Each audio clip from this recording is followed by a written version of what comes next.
Assalamualaikum warahmatullahi wabarakatuh. Semangat pagi semuanya. Gimana nih kabarnya? Semoga kita senantiasa sehat selalu ya, walaupun dalam keadaan pandemi seperti ini.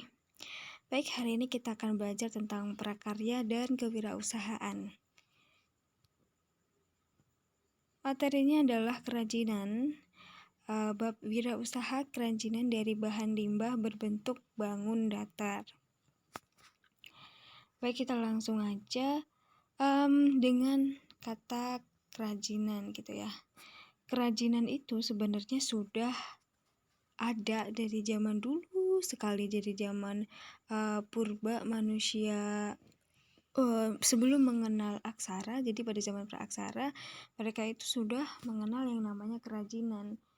Dulu untuk kepentingan fungsional, ini saya contohkan di sini gambarnya adalah beberapa kapak yang digunakan pada zaman praaksara. Mereka menggunakan kapak seperti ini, gunanya untuk memotong hewan, memotong tumbuhan, untuk berburu dan lain sebagainya. Itu kerajinan yang mereka hasilkan.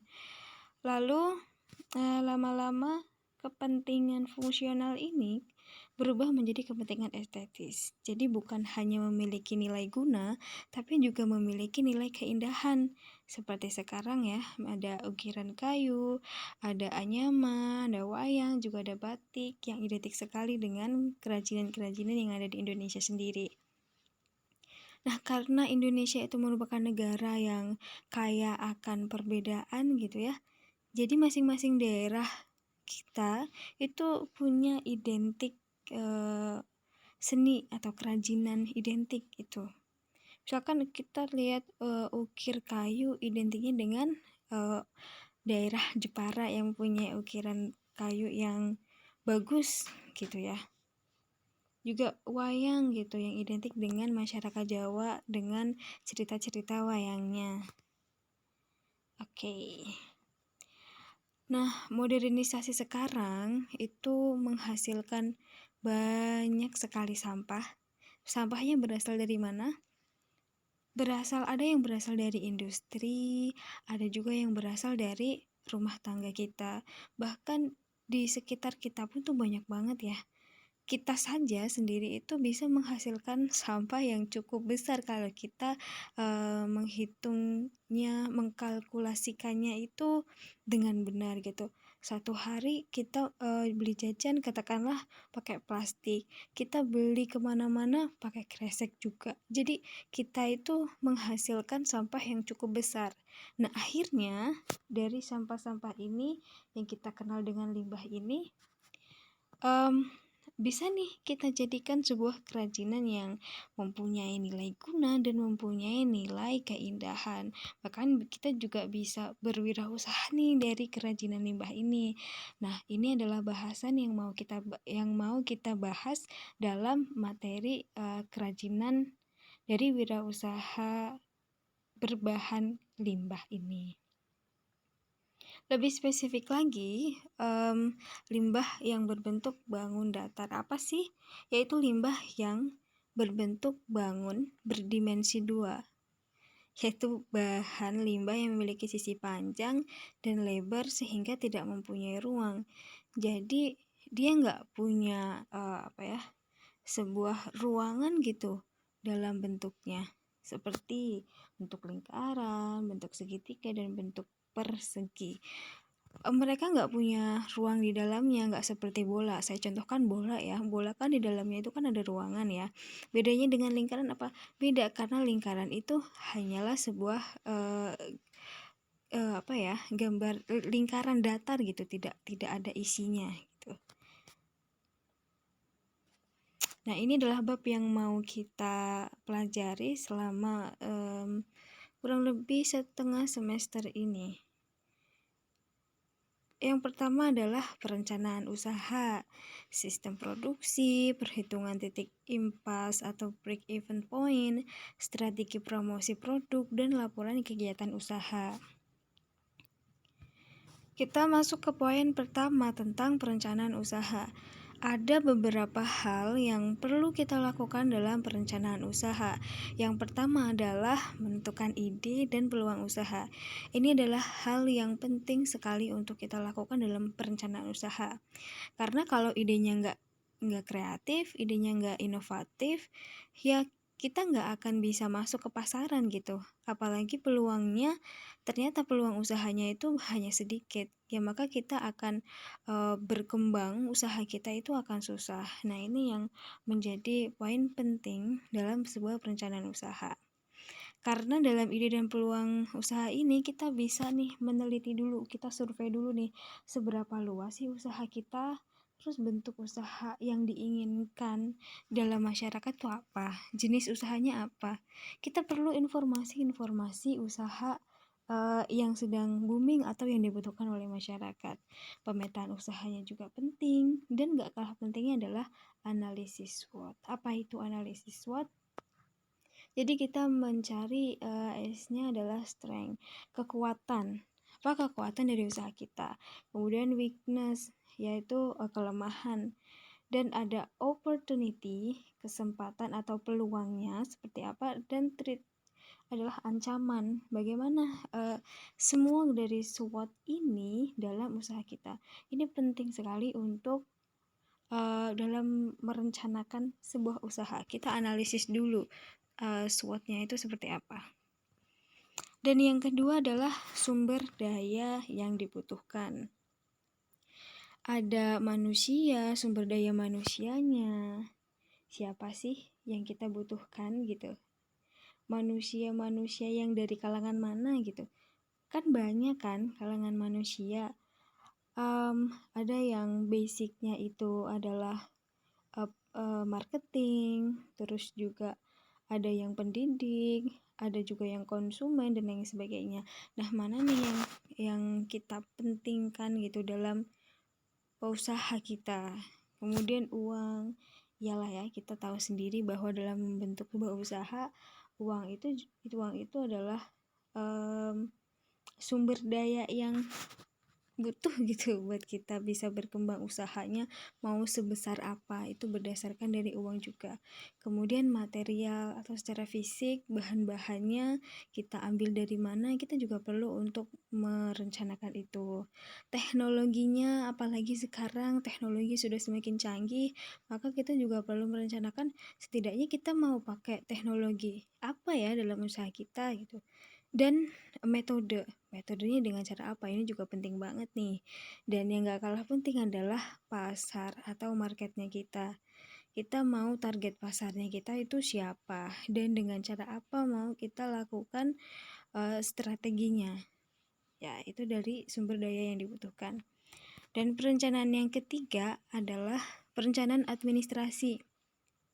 Ini mau gak mau dalam merencanakan usaha, kita juga melakukan ini. Untuk apa? Untuk bisa lebih lancar lagi usaha kita. Yaitu ada perizinan usaha, ya. Kemudian juga punya keterampilan dalam surat menyurat, pencatatan transaksi barang atau jasa, pencatatan transaksi keuangan, dan pajak. Ini penting sekali dalam perencanaan administrasi.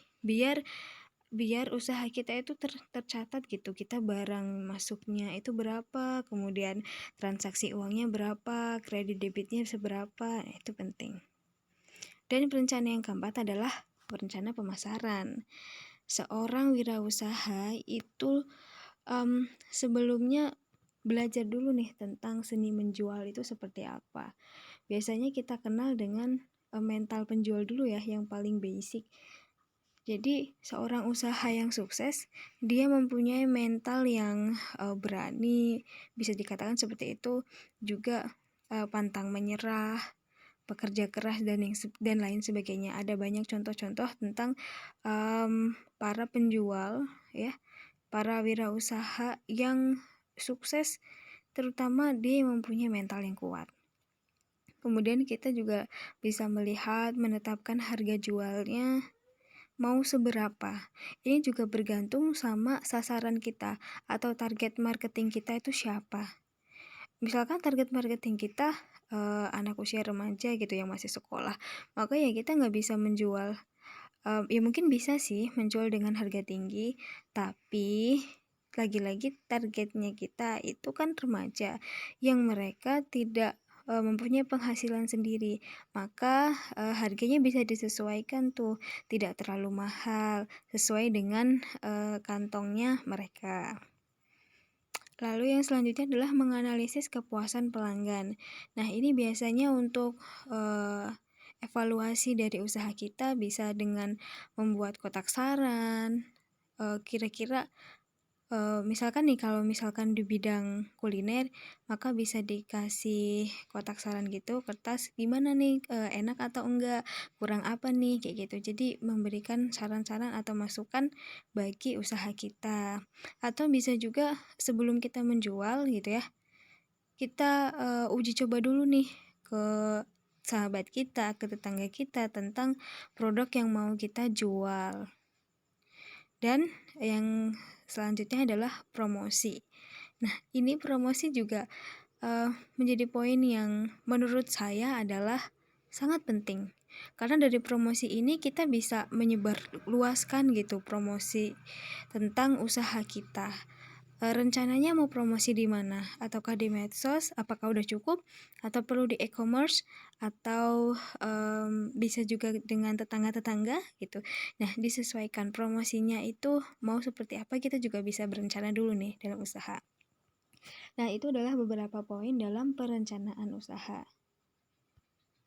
Oke, selanjutnya adalah saya ingin memberikan sebuah tugas untuk kalian. Silahkan kalian berlatih ya untuk menentukan peluang usaha produk kerajinan dengan memanfaatkan bahan dari limbah berbentuk bangun datar yang ada di sekitarmu. Jadi di sekitarmu kan banyak nih limbah-limbah ya. Bisa jadi limbah rumah tangga yang ada di rumah kamu, plastik, bisa tuh limbah organik atau non organik gitu ya. Kamu lihat peluangnya, kamu dianalisis kira-kira ketika kamu mengambil bahan limbah itu terus ingin dijadikan sebuah usaha, maka bagaimana analisis SWOT-nya? Ya, jadi produk kerajinan yang akan dijual itu bentuknya apa? Kamu coba merencanakan dulu nih ya. Walaupun sekarang mungkin nggak punya modal apa, nggak punya modal berapa, terus belum punya kemampuan untuk target pasarnya seperti apa, administrasinya seperti apa, tapi kita coba dulu untuk membayangkan kamu mau berusaha, berwirausaha dengan bahan limbah yang ada di sekitarmu. Kemudian konsumen yang akan dituju siapa, gitu sesuaikan. Dan kamu isi analisis SWOT-nya terhadap peluang atau ide usaha yang akan diterapkan. Kekuatannya apa, kelemahannya apa, peluangnya seperti apa, dan ancamannya itu dari mana aja. Nah, kamu buat laporan, kamu tinggal buat kotak-kotakan aja sesuai sama petunjuknya ini. Dan pertemuan di minggu depan, saya akan menanyakan kepada beberapa orang yang beruntung untuk mempresentasikan hasil dari analisis SWOT-nya. Oke, jadi itu saja pertemuan kita pada hari ini. Semangat untuk belajar dan juga tetap jaga kesehatan kalian. Sekian dari saya, kurangnya mohon maaf. Wassalamualaikum warahmatullahi wabarakatuh.